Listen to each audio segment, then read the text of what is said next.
Hello and welcome to the new episode of create studio. ఈ వీడియోలో మనం basic యానిమేషన్ని ఎలా క్రియేట్ చేయాలో చూద్దాం using create studios pre build characters and properties. మీరు యానిమేషన్ ఫీల్డ్కి కొత్త అయితే ఈ వీడియో మీకు perfect starting point. Animation create చేయడానికి ముందు క్రియేట్ స్టూడియో ఇంటర్ఫేస్ ఒకసారి చూద్దాం. క్రియేట్ స్టూడియోని ఓపెన్ చేసినప్పుడు ఫస్ట్ మనకు కనిపించేది క్లీన్ అండ్ ఆర్గనైజ్డ్ ఇంటర్ఫేస్.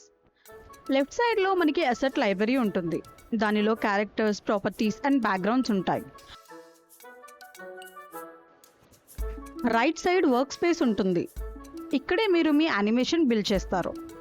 బాటంలో టైమ్ లైన్ ఉంటుంది. ఇక్కడ మీ యానిమేషన్స్ అండ్ ఎఫెక్ట్స్ కంట్రోల్ చేస్తారు. ఫస్ట్ మనం బ్యాక్గ్రౌండ్ సెట్ చేద్దాం. లెఫ్ట్ సైడ్ మెనూలో స్టూడియో ఆప్షన్ మీద క్లిక్ చేస్తే మనకి అసెట్ లైబ్రరీ అనేది ఓపెన్ అవుతుంది. ఇప్పుడు బ్యాక్గ్రౌండ్ ఆప్షన్ మీద క్లిక్ చేయండి. ఇక్కడ మనకి చాలా బ్యాక్గ్రౌండ్ ఆప్షన్స్ అనేవి కనిపిస్తాయి. అందులో నుంచి మనకి కావాల్సిన బ్యాక్గ్రౌండ్ ఆప్షన్ని సెలెక్ట్ చేసుకోవచ్చు. ఇప్పుడు నాకు పార్క్ బ్యాక్గ్రౌండ్ కావాలి. సో ఇక్కడ టాప్లో కనిపిస్తున్న సర్చ్ బార్లో పార్క్ అని టైప్ చేస్తే దానికి రిలేటెడ్ ఇమేజెస్ అన్ని మనకి కనిపిస్తాయి. మనకి కావాల్సిన ఇమేజ్ మీద క్లిక్ చేసి అక్కడ డౌన్లో కనిపిస్తున్న డౌన్లోడ్ బటన్ మీద క్లిక్ చేస్తే ఆ ఇమేజ్ అనేది మనకి డౌన్లోడ్ అవుతుంది. ఇప్పుడు డౌన్లోడ్ అయిన ఆ ఇమేజ్ని సెలెక్ట్ చేసి మనకి రైట్ సైడ్లో ఉన్న వర్క్ స్పేస్లోకి జస్ట్ డ్రాగ్ అండ్ డ్రాప్ చేయండి. మన యానిమేషన్ సీన్కి బ్యాక్గ్రౌండ్ ఇమేజ్ అనేది యాడ్ అయిపోయింది. ఇప్పుడు మనం సీన్కి ఒక ప్రీ బిల్డ్ క్యారెక్టర్ అయితే యాడ్ చేద్దాం. స్టూడియో ట్యాబ్లో ఉన్న అసెట్ లైబ్రరీకి వస్తే ఇక్కడ మనకి 3D క్యారెక్టర్స్ అండ్ క్యారెక్టర్స్ అనే 2 ఆప్షన్స్ అనేవి మనకి కనిపిస్తాయి. అందులో నుంచి మనకి నచ్చిన క్యారెక్టర్స్ని అయితే మనం సెలెక్ట్ చేసుకోవచ్చు. ఇప్పుడు నేను క్యారెక్టర్స్ ఆప్షన్ మీద క్లిక్ చేస్తున్నాను. ఇక్కడ పార్క్ బ్యాక్గ్రౌండ్కి నేను ఒక బాయ్ని అయితే యాడ్ చేద్దాం అనుకుంటున్నాను. సో సర్చ్ బార్లో బాయ్ అని టైప్ చేసి వచ్చిన క్యారెక్టర్స్ నుంచి నాకు నచ్చిన ఒక క్యారెక్టర్ని సెలెక్ట్ చేసుకొని నేనైతే సీన్కి యాడ్ చేస్తున్నాను.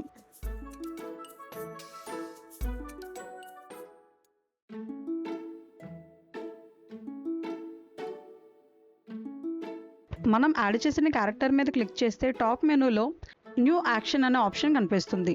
దాని మీద క్లిక్ చేయండి. ఇప్పుడు మనకి అవైలబుల్ యాక్షన్స్ అని చాలా ఆప్షన్స్ కనిపిస్తాయి. అవైలబుల్ యాక్షన్స్లో నుంచి మనకు నచ్చిన యాక్షన్ని మనం క్యారెక్టర్కి యాడ్ చేయొచ్చు.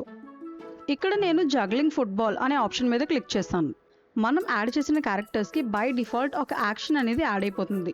సో ఇక్కడ ఫస్ట్ యాక్షన్ కింద వేవ్ యాడ్ అయింది. ఇప్పుడు మనం యాడ్ చేసిన యాక్షన్ జగ్లింగ్ ఫుట్బాల్ అనేది సెకండ్ యాక్షన్ కింద అయితే ఇక్కడ యాడ్ అయింది. ఇప్పుడు మనం ప్లే చేస్తే చూసారా, ఇక్కడ మన ఫస్ట్ యాక్షన్ కింద వేవ్ అయితే చూపిస్తుంది అండ్ నెక్స్ట్ జగ్లింగ్ ఫుట్బాల్. ఇక్కడ నేను బాయ్ క్యారెక్టర్ని సెలెక్ట్ చేసి వేవ్ యాక్షన్ని డిలీట్ చేసేసాను. ఇప్పుడు ఈ క్యారెక్టర్ని అబ్జర్వ్ చేస్తే ఇక్కడ మనకి లాస్ట్లో ఒక చిన్న స్క్వేర్ బటన్ అనేది కనిపిస్తుంది. ఈ స్క్వేర్ బటన్ని పట్టుకొని జస్ట్ డ్రాగ్ చేస్తే టైం అనేది ఎక్స్టెండ్ అవుతుంది. ఇలా మనం టైం లైన్ని అడ్జస్ట్ చేయొచ్చు. ఇన్ ద సేమ్ వే ఇక్కడ ఇంకొక కొత్త క్యారెక్టర్ని యాడ్ చేద్దాం.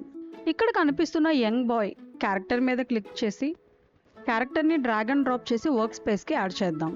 క్యారెక్టర్ని సెలెక్ట్ చేసి టాప్ మెనూలో ఉన్న న్యూ యాక్షన్ మీద క్లిక్ చేసి డాగ్ సిట్టింగ్ అనే యాక్షన్ని యాడ్ చేద్దాం.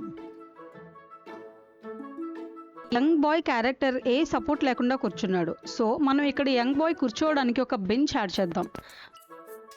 సో మన నెక్స్ట్ స్టెప్ సీన్కి ప్రాపర్టీ యాడ్ చేయడం. స్టూడియో ట్యాబ్కి వచ్చి సర్చ్ బార్లో బెంచ్ అని టైప్ చేస్తే కావాల్సిన ప్రాపర్టీస్ వస్తాయి. అందులో నుంచి మనకి నచ్చిన బెంచ్ని డౌన్లోడ్ చేసి యాడ్ చేద్దాం. యాడ్ చేసిన బెంచ్ మీద యంగ్ బాయ్ కూర్చునేటట్లు మనం యంగ్ బాయ్ క్యారెక్టర్ని బెంచ్ మీదకి డ్రాగ్ చేద్దాం. క్యారెక్టర్ బెంచ్ మీద ఉన్నట్టు సెట్ చేసాం. గుడ్. బట్ ఇక్కడ ఏదో తేడా ఉన్నట్టుందే. ఇప్పుడు ఈ యంగ్ బాయ్ క్యారెక్టర్ని క్లిక్ చేసి పైన కనిపించిన మెనూలో ఉన్న ఫ్లిప్ ఆప్షన్ మీద క్లిక్ చేద్దాం.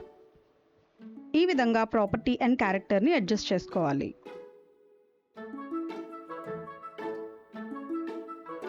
క్యారెక్టర్ అండ్ ప్రాపర్టీ సెట్ చేశాక టైం లైన్లో కూడా మనం చేంజెస్ చేయొచ్చు. ప్రతి ఎలిమెంట్ డ్యూరేషన్ అడ్జస్ట్ చేయొచ్చు. ప్రతి ఎలిమెంట్ ఎంత డ్యూరేషన్ ఉండాలో కూడా మనం ఇక్కడ కంట్రోల్ చేస్తాం. జస్ట్ ఎలిమెంట్స్ మీద క్లిక్ చేసి డ్రాగ్ చేసి మనం ఎలిమెంట్స్ డ్యూరేషన్ని అడ్జస్ట్ చేస్తాం.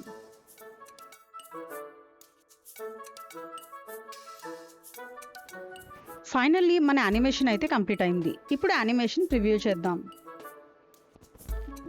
యానిమేషన్ ప్రివ్యూ చేయడానికి ప్లే బటన్ మీద క్లిక్ చేయండి.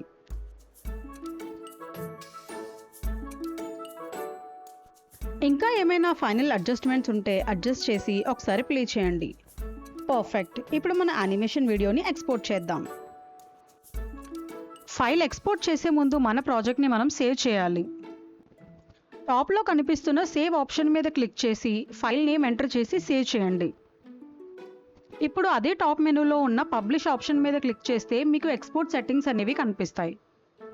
మీ వీడియో ఫైల్ ఎక్స్పోర్ట్ చేయడానికి ఫైల్ టైప్ వీడియో సెలెక్ట్ చేసి నెక్స్ట్ క్వాలిటీలో మీకు కావాల్సిన రిజల్యూషన్ని సెలెక్ట్ చేయండి.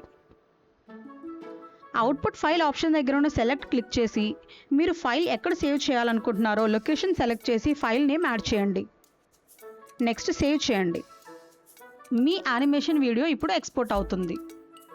That's it for this basic animation video. Next వీడియోలో క్రియేట్ స్టూడియో ఫీచర్స్లో ఇంకొన్నిటిని ఎక్స్ప్లోర్ చేద్దాం. Advanced techniques like key framing and motion effects గురించి డిస్కస్ చేద్దాం. Like, share and subscribe for more videos. See you in the next video.